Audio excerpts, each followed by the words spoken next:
second to do it. Okay, so long as my connection remains.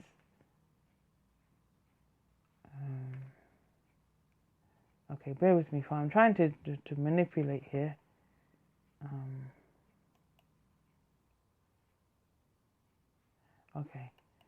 Okay. So but what I'm saying is there's a connection between the there's a connection between that's Blog Talk Radio saying there's 90 seconds left. There's a connection between Eli and Hannah, and I was saying earlier there's a connection between the priest, the Midian priest, and Moses. Moses had to when he fled from Egypt. Okay, and I don't want dear. Okay, that's Blog Talk Radio. If those who are listening on Blog Talk Radio, if I go over to Exodus, there, that means I'm gonna have to search the chapters. If I go over to, I think it's Moses, Exodus 3 here, chapter 3. So now Moses kept the flock of Jethro, his father-in-law, the priest of Midian. Okay, so we know the story of Moses. So we should just see. So if I go over to chapter 2 of Exodus, we get the story. Now 15. So it says here, now when Pharaoh heard this thing, he sought to slay Moses, but Moses fled from the face of Pharaoh and dwelt in the land of Midian, and he sat down by a well. Now the priest of Midian had 7 daughters, and they came and drew water and filled the troughs to water their father's flock. And the shepherds came and drove them away, but Moses stood up and helped them and watered their flock. And when they came to Reuel their father, he said, how is it that ye are come so soon today? And they said, an Egyptian delivered us out of the hand of the shepherds, and also drew water enough for us, and watered the flock. Then if I go on to chapter 3, now Moses kept the flock of Jethro, his father-in-law, the priest of Midian, and he led the flock to the backside of the desert, and came to the mountains of God, even to Horeb. And the angel of the Lord appeared unto him in a flame of fire, and out of the midst of a bush. And he looked, and beheld, the bush burnt with fire, and the bush was not consumed. So it seems as though Moses came under the priest of Midian. Okay, and this likewise Hannah came under the priest Eli, because it says here, so it says here, count not thine handmaid for a daughter of Beli. All right, so if I wind up the book of Samuel 1 and go to verse 14, it says, and Eli said unto her, how long wilt thou be drunken? Put away thy wine from thee. And Hannah answered and said, no, my lord, I am a woman of a sorrowful spirit. I have drunk neither wine nor strong drink, but have poured out my soul before the Lord.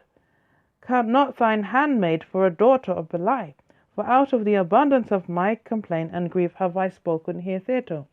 Then Eli answered and said, go in peace, and the God of Israel grant thee thy petition that thou hast asked of him.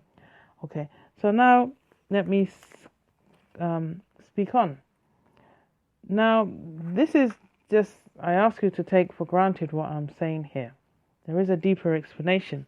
But it's funny how Hannah says in verse 15, chapter 1, and Hannah answered and said, no, my lord, I am a woman of a sorrowful spirit. Okay, and can I tell you, the I am means the flesh, the existence, yeah? And it means being in the mind of vanity and vainness, yeah, the mind of ego and high pride.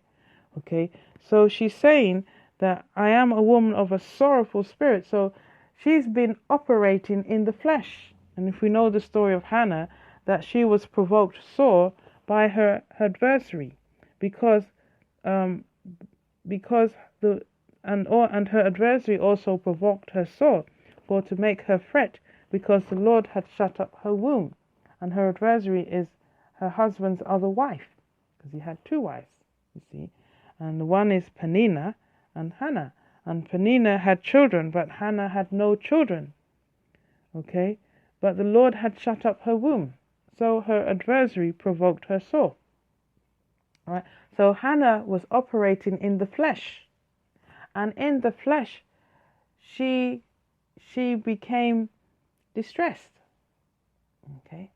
She was paying attention to the adversary. Okay? But when her husband Elkanah spoke the word to her, and said, Hannah, why weepest thou? Why eatest thou not?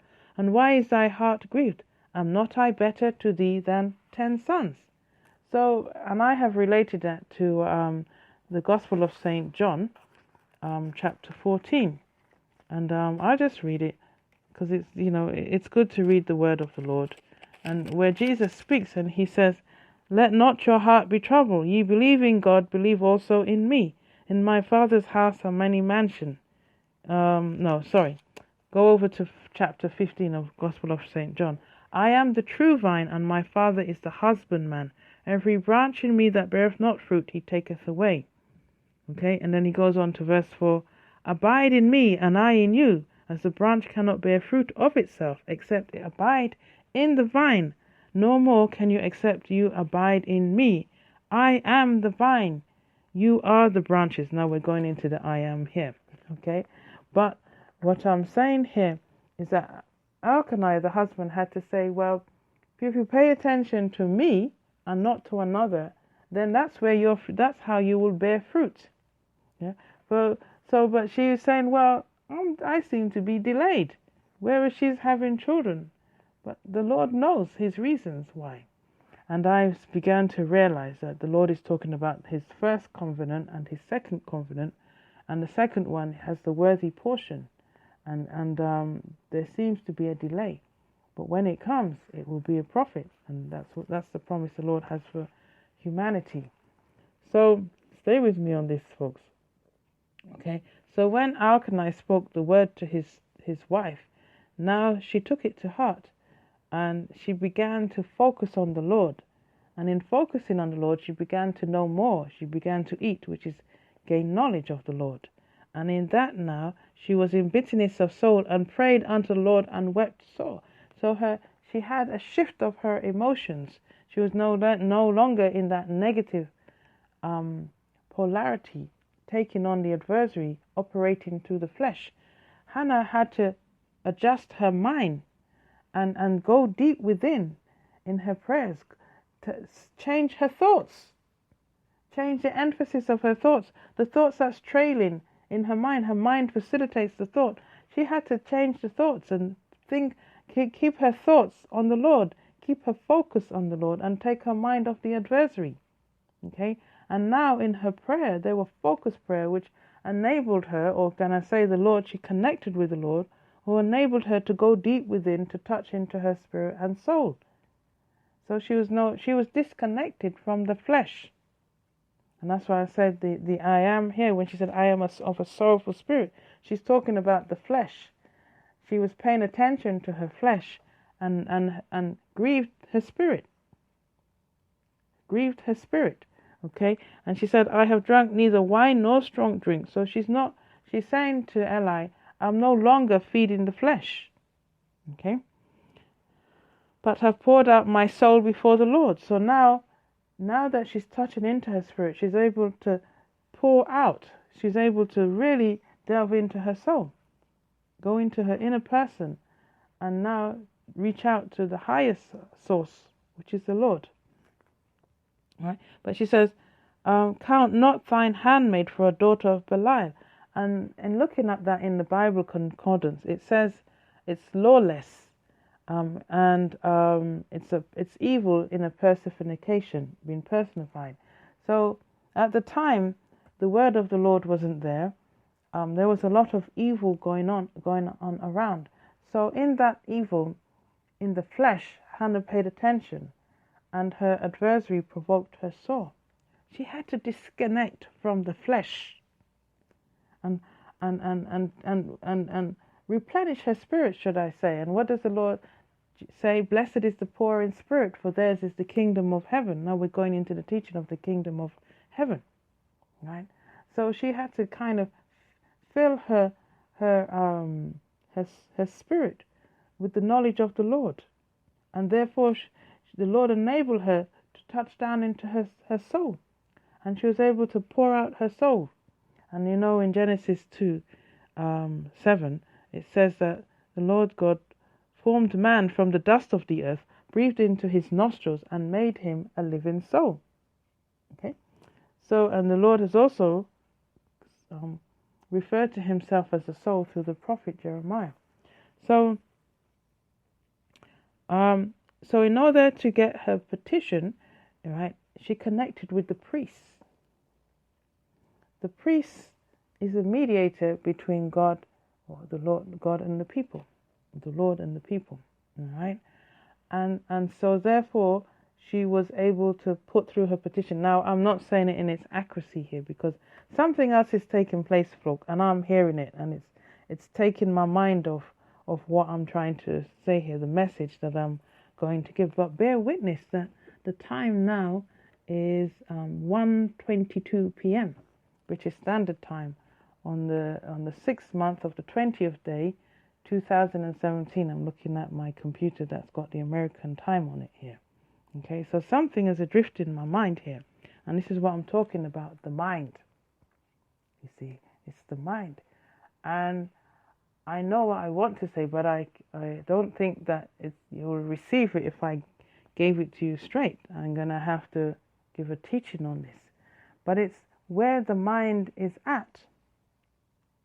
You see, where the mind is at in overcoming the flesh and connecting with the spirit and eventually the soul. You see, so it seems like there's a spiritual awakening taking place, a soulful awakening. And I'm just going to pray and ask the Lord, oh merciful Lord, I call upon your holy presence that you'll give me that succinct word and that word in due season. To round up what I want to say, because I have been doing some spiritual dancing this morning. I've been singing and prophetically dancing. And as I finished and I sat down to do this podcast, a phone call came with very good news. The Lord has answered a prayer for me. And I've been saying to the people, spiritual, do prophetic dancing and singing, and that will clear the atmosphere. That will, because it's a language in itself. That is a language. Just the spoken word is a language. The written word is a symbolical language. And the bodily movement is a language as well that reaches up to the heavens. Yes. So to get to what I'm saying, because I jumped from scriptures to scriptures here, I talked on Moses, I talked on Jesus, and now I'm talking on Hannah, and I talked on the priest, and I'm saying this is to do with the mind. You see, this is to do with the mind, and Hannah, she says, count not thine handmaid for a daughter of Beli. So she's saying to the priest Eli that I'm under you right now. In order to access the Lord, I'm under you. You're the mediator between God and me, and I am subservient. I am in servitude of you. I serve you in order to reach the Lord. Okay, and she said, but I am not serving any other. She's discerning. She is discerning. She's saying, I am not serving the evil and the lawless. Okay, I am praying to the omniscient, to the Holy One, the one who will hear my petition. And so Eli says, well, okay, go in peace, and the God of Israel, and Israel means he who hears the cries of the people. You see, he who hears the cries of the people. So we shall be praying to the God of Israel, to the Lord of Israel. Grant thee thy petition that thou hast asked of him. You see, and I was saying that it's Hannah's right to be fruitful, but something has denounced it. But then it sounds like I'm talking about the evil one, but in a negative or in a inside out theory, because it's the Lord that has ordained that delay in her, because it's talking about, now I'm going to introduce a new notion, the latter rain, the second promise, the second covenant, the coming of the Messiah, you see. And we may also see, and the Messiah was a prophet, And that can even take us into the story of Mary and Jesus, and even on to